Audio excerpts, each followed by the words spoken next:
I'm going to talk to you today about why we use Pinto beans in our litter box instead of regular cat litter. So this is our litter box that we use. It's the Tidy Cats Breeze XL litter box. It's really, really good. It's big enough for our large cats.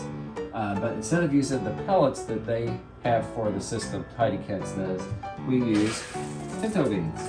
Don't worry, these are clean. I just changed it. But the way it works is it has a small grate that you cover up the beans with. Here's the grate that the beans cover. And basically it has down here a drawer that this pad goes into, and the urine just goes onto the pad and keeps it from smelling. It also keeps them from tracking litter all over the house like it used to when we used regular litter.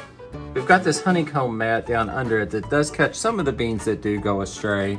And we do have, the dogs do like to eat the beans sometimes, but at least they're just Pinto beans and they process them right now. And the good news with the Pinto beans, you can actually buy this large bag from Walmart. It's 20 pounds.